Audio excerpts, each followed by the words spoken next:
예, 비무장지대 DMZ엔 지뢰밭이라고 해도 과언이 아닐 정도로 많은 지뢰가 매설되어 있습니다. 그런데 최근 북측에 매설한 살상용 목함 지뢰에 우리 부사관 2명이 크게 다치는 사고가 발생했습니다.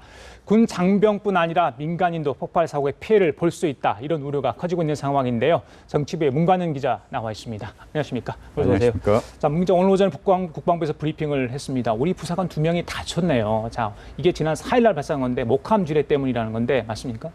네, 맞습니다. 그 지난 4일 그러니까 비무장지대 서부전선 경기도 파주시 일대에서 당시에 우리 군이 수색 작전에 나섰었는데요. 일단 그 수색 작전을 위해서는 그 통문을 통과해서 비무장지대 안으로 진입을 해야 되는데요. 일단은 그 선도 역할을 하는 포인터 역할을 하는 기마사가 통문 문을 열고요. 개방한 상태에서 통문 안쪽으로, 그러니까 비무장지대 안쪽으로 진입을 한 이후에 이 후방에서, 이 통문 후방 쪽에서 먼저 폭발 사고가 났었고요.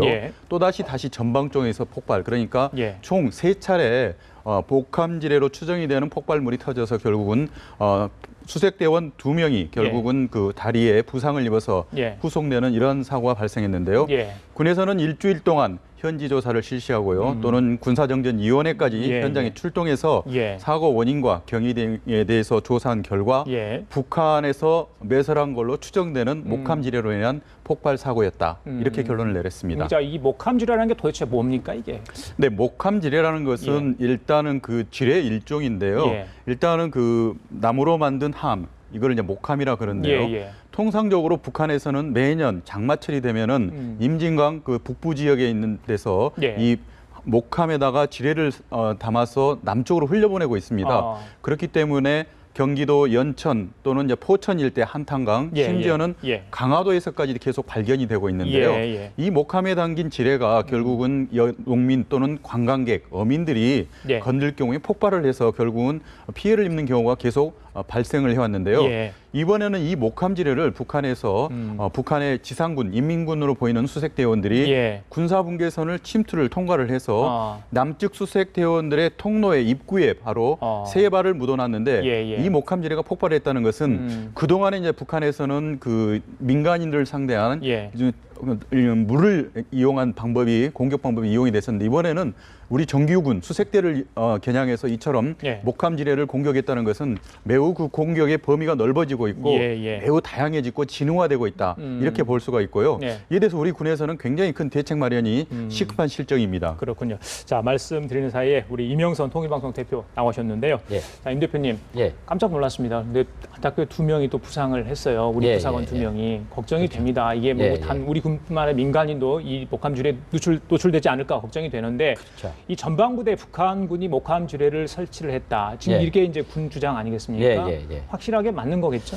제가 보건대는 뭐 분명히 이거는 100% 인민무력부 정찰국 산하, 이제 북한에서는 정찰병이라 그러죠. 그 사람들이 와서 한 것이 분명합니다. 제가 보건대 모든 그 지뢰를 매설하고 제가 이렇게 보니까 매설하는 방법이나 이제 그 철수하고 하는 그 수법이 꼭 제가 배웠던 인민군대에서 배웠던 그 방법을 그대로 적용을 했거든요. 목함 지뢰 제작하기가 쉬워요, 이게? 그렇죠. 저 목함 지뢰는 원래 그 소련 제2차 세계대전 때부터 나온 건데요.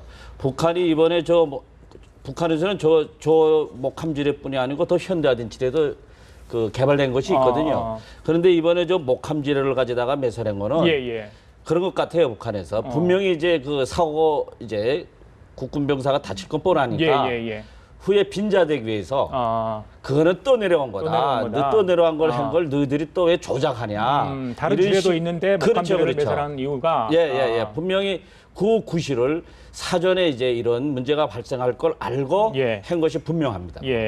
문 기자, 방금 우리 임 대표 말씀한 것처럼 이게 우리 군을 살상하기 위한 목적 맞겠죠? 네, 맞습니다. 현재 특히 그 우리 군 수색대가 통문이라는 어떻게 보면 매우 통제된 공간을 통해서 비무장지대 안으로 진입을 할 수밖에 없고, 우리 군의 이동 통로를 북한 군들이 미리 알거나 예측을 했다면은 바로 그 통로 입구에다 그걸 심어놨다는, 매설을 했다는 것은 바로 이 살상을 목적으로 했다는 것은 분명합니다. 특히 목함 지뢰 같은 경우에는 살상 반경이 매우 크기 때문에 사고 이후에 우리 그 영상에 나타난 폭발 장면을 보면은 당시 그 현장 주변에 있던 철책들이 모두 그냥 일단 들려서 공중에 떠 있는 상태까지 보일 정도로 매우 큰 폭발력을 보이고 있습니다. 하지만 당시에는 이제 우리 현장에 8명의 수색대원이 있었는데 2명이 이제 다리 부상을 입은 정도에 그쳤다는 것은 정말 천만다행이라 이렇게 판단이 될 정도입니다. 그래요. 임 대표님, 이 사고 지점이 북한 GP에서 남쪽으로 약 930m, 우리군 GOP 분부대에서 북쪽으로 약 2km 지점입니다. 북한군이 거기까지 어떻게 내려와서 설치를 했을까? 이 부분도 좀 궁금한 부분입니다. 그렇죠. 그러니까 이제 저희 친구도 저하고 같이 이제 그 공부한 친구들도 이런 정찰국 부대 가가지고 이제 이런 침투 훈련을 하는 친구들이 여러 명이 있는데 그 친구들의 얘기를 들어보면 중앙분계선 넘는 데까지는 아주 쉽다 그래요. 그래서 이 사람, 그러니까 인민군 뭐 정찰국 산하 병사들이 우리 GP까지 오는 겁니다. 와가지고 대체적으로 사진도 찍어 가고.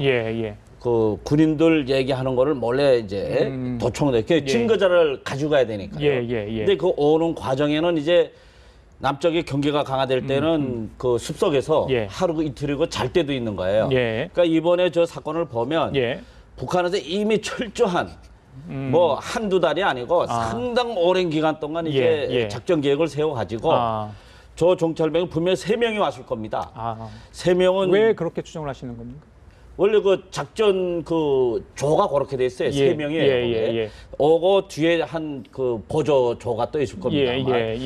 이 우리 이제 철책이 이제 지뢰를 매설하다가 거기서 말하시 적발이 된다거나 전투가 진행되면 이 매설화된 사람들을 철수시키거나 철수하기 어렵다 하면은 사살까지 하고 빠져야 할 조가 또 따라와야 되거든요. 그러니까 그런 철저한 계획을 해서 왔고 한 제가 보건 데는 하루 정도 와가지고 몰래 아마 은폐해가지고 우리 군 동량을 분석을 했을, 감시를 했을 거예요. 그러니까 정확하게 출입문을 찾았고 그 출입문에서 어떻게 설치하신가 조장이 계획을 세우고 딱 경계를 세우고 우리 군 이동 경로까지도 상세히 파악하고 있었을 거다. 그렇죠. 그러니까 그 상당 오랜 기간 준비했고 인민무력부 정찰국이 그다음에 그 상당히 치밀하게 결국은 작전을 이 사람들이 와가지고 그 북한군 정찰병들이 와가지고 설치하는 기간은 인민무력부 정찰국이 총동원해서 바싹 긴장해가지고 감시를 하고 있거든요. 어떤 부신간에 이제 접전이 일어날 수 있으니까. 그래서 상당한 북한으로서는 엄청난 작업을 진행한 거예요. 그래서 우리가 그것을 간파를 못하고 있었던 거죠. 이제 통문을 통해서 이제 순찰을 이렇게 하게 될 텐데 이 처분이 아닐 거 아니에요. 자주 드는 곳일 텐데. 자, 그 이전에는 이게 사고가 나지 않았잖아요. 그러면 마지막으로 통문을 우리 군이 통과했을 그 시기와 자, 이번 사고 시점을 보면 언제쯤 매설했는가 이게 추론이 가능하지 않을까요? 네, 맞습니다. 오늘 그 합동조사단이 발표를 했습니다. 그래서 마지막으로 해당 사고 지점을 지났던 수색정찰 활동은 지난달 22일 있었습니다. 그리고 사고가 이번 달 4일 날 발생을 했기 때문에 지난달 22일부터 이달 4일 사이에 북한 인민군 정찰대원들이 비무장지대를 통과해서 결국 이제 군사분계선을 넘어왔어요. 우리 측 그 추진철책이라고 그러는데요. 이 추진철책이라는 것은 남방한계선 위쪽에 GP 사이에 연결되어 있는 철책인데요. 이 철책 사이에 있는 통문을 통해서만이 일부 수색대원들이 이제 수색 정찰 활동을 할 수 있는 제한된 공간인데요. 이러한 곳까지 침투해서 결국은 했다고 이렇게 보고 있는데 아무래도 그 동안에는 장마철이고 또 여러 가지 기상 또는 이제 지형적인 요건들 때문에 북한이 언제 했는지는 정확히 아는 것은 힘듭니다. 특히 사고 현장 주변에 매우 산림이 우거져 있기 때문에 우리 영상 장비로도 이 판독 자체가 좀 불가능한 상태이기 때문에 구체적으로는 언제 했는지에 대해서는 우리가 추정밖에 할 수밖에 없는데 그게 지난달 22일부터 이번 사고가 난 4일 사이에 있었을 것이다. 이렇게 보고 있습니다. 그래요. 자, 저희들이 말씀드린 사이 신인균 자주국방 네트워크 대표 스튜디오에 나와주셨습니다. 감사합니다. 자, 신 대표님, 저희들이 이제 목함질에 피해 2명이 부사관이 나오지 않았습니까? 걱정이 많이 되는 부분 저희들이 이야기를 나누고 있는데요. 자, 목함질의 위력 또 이 땅 속에서 얼마만큼 이게 깊게 매설을 하는 거고 이게 반경이 터졌을 때 얼마만큼의 이제 부상이 살상력이 있는 건지 그 부분이 좀 궁금하거든요. 설명 좀 해주시죠. 일단 목함질에는 한 220g 정도의 TNT가 들어가 있습니다. TNT요? 그렇기 때문에 살상 반경이라고 하는 것은 한 2m 정도 내에 있으면 그 치명상을 입을 수 있고 1m 정도 내에 있으면 치명상을 입을 수 있고 2m 정도 내에 있으면은 폐 정도까지가 심각한 손상을 받을 수가 있어요. 그리고 이제 3m 정도까지가 이 고막이 나갈 수 있고 그런 그야말로 우리 그 군으로 치면 M14라고 하는 발목 질에 있습니다. 그 발목 질과 비슷한 능력과 성격의 그런 질인데 이게 과거 이제 1930년대 소련에서 개발한 거예요. 그런데 그것을 이제 동구권, 그 동유럽 쪽에서는 소련에서 개발한 이 목함 지뢰를 플라스틱으로 개량해서 쓰고 있었고 북한군은 아직도 그 원형 그대로 목함 지뢰를 쓰고 있습니다. 따라서 이번에 이 목함 지뢰의 스프링이라든지 잔해가 지금 많이 발견이 됐는데 만약에 장마철에 의해서 떠내려 왔다면 녹이슬이 있을 거 아니겠습니까? 그렇죠. 또 장마철에 의해서 떠내려온 거라면 수십 년 전에 우리도 그렇지만 수십 년 전에 질에 많이 묻었지 않습니까? 그렇듯이 수십 년 된 거라면 그 스프링이 우리는 다 요즘 스텐 합금이나 이런 걸 쓰는데 북한은 주철을 써요. 주철이라는 것은 빨리 녹슬죠. 그래서 녹이 많이 쓸려 있을 텐데 지금 이번에 발견된 그 스프링이나 잔해들 보니까 완전히 녹이 하나도 없는 새 거더라. 그리고 이 목함 지뢰를 어떤 그 방수나 이런 걸 하기 위해서 송진을 이렇게 칠하는데 그 송진 냄새가 짙게 나는 거예요. 그 잔해에. 그러면은 만약에 수십 년 전에 매설을 한 거라면 송진 냄새가 아직까지 날 리가 없거든요. 그래서 그러한 어떤 상황을 볼 때 최근까지 관리를 잘 해놓은 것이다. 즉 북한의 특수부대가 내려와서 특수작전을 통해서 매설을 한 것이다. 라는 결론을 내릴 수가 있죠. 근데 아까 우리 기자님과 언제 했을까라는 말씀을 하셨는데 북한 GP가 우리 아군 GP도 있고 북한 GP도 있으면 서로 간에 계속 망원경을 통해서 다 감시를 합니다. 우리는 GP가 2달에 한 번씩 인원 교대를 합니다. GP가 워낙 고립돼 있고 생활하기 힘들기 때문에 2달에 한 번씩 교대를 해요. 북한도 뭐 비슷한 시기로 교대를 하죠. 그러면은 우리가 망원경으로 그 GP 해봐야 30명에서 40명밖에 없으니까 계속 보다 보면 얼굴도 다 알아요. 그러면은 이제 이러한 특수작전을 GP에 있는 경계병들이 할 수 있는 작전이 아닙니다. 그러면은 그야말로 상급 부대에 있는 특수부대원들이 와서 하는 거예요. GP 부대원이 아니죠. 그런데 만약에 우리가 알고 있는 GP 부대원들이 다 있는데 어느 날 갑자기 새로운 얼굴이 왔다. 그러면 이거는 뭔가 다른 작전을 하러 온 새로운 병력이구나.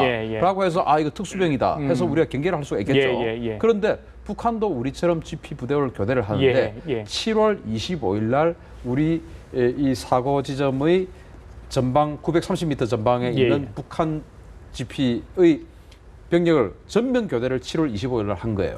그래서 저희 판단은 그때 특수부대원들을 섞어서 교대를 시켰지 않을까. 그러면 우리는 항상 해오던 교대니까 저러한 인원들이 왔구나 라는 것 정도만 판단을 했을 수 있겠죠. 그러나 그게 사실은 이러한 작업을 하기 위한 특수부대원들이 섞여서 와서 특수작전을 했지 않을까.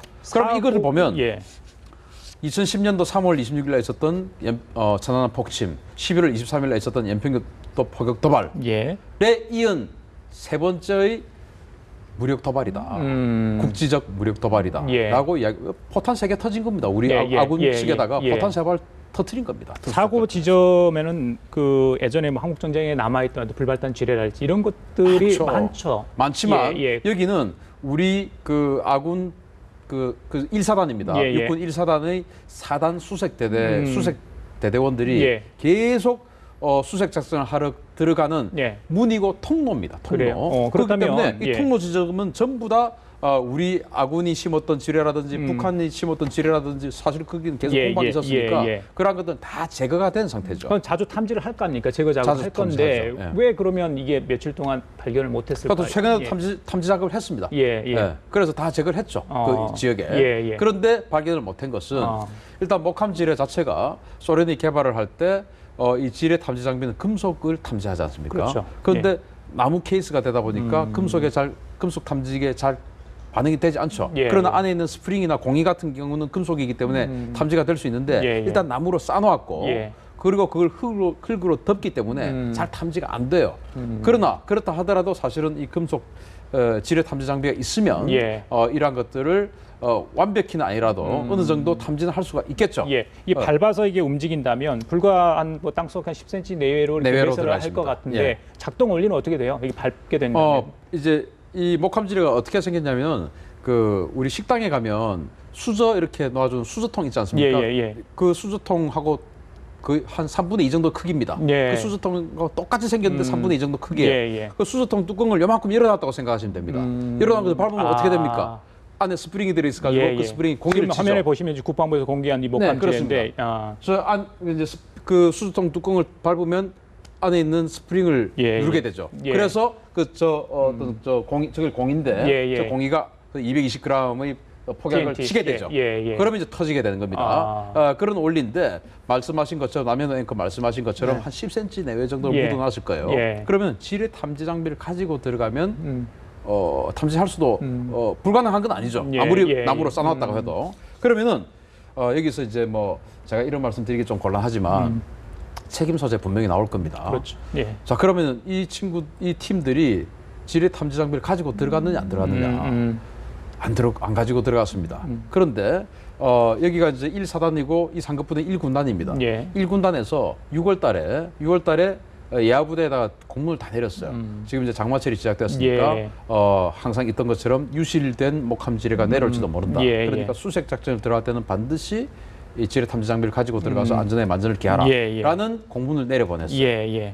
그런데 그건 이제 군단에서 그렇게 했죠. 그런데 이 사단 수색대에서는 이날 아쉽게도 지뢰 탐지 장비를 가지고 들어가지 않았고 이 사고를 당한 겁니다. 그래요. 알겠습니다. 그러나 지뢰 탐지 장비가 있었다 하더라도 뭐 탐지를 할 수 있었던 건 모르겠지만 어쨌든 그러한 상황은 있었어요. 알겠습니다. 자, 임 대표님 얼뜻 보면 이 목함 지뢰가 굉장히 원시적인 어떤 지뢰 같거든요. 북한군이 흔히 사용하는 지뢰가 맞는지 또 다른 지뢰가 있다면 어떤 지뢰들이 있는지 좀 소개 좀 해주세요. 그러니까 북한에서도 지금 이 목함 지뢰 이거는 이제 소련 시절에 2차 세계대전 뭐 이제 끝나가지고 6.25 전쟁 뭐 끝나서 계속 쓰던 목함이 옛날 거고요. 지금 북한도 뭐 플라스틱으로도 만들기도 하고 또 뭐 정교하게 뭐 이렇게 라인선하고 또 그 폭약량도 조정하고 몇 가지 이제 지뢰를 이제 개발해 가지고 하고 있는데 지금까지도 제가 이제 인민군 이제 군관을 있을 때도 보면 저 목함 지뢰가 성능이 가장 안전합니다. 또 저것이 좀 투박하지만 또 휴대하고도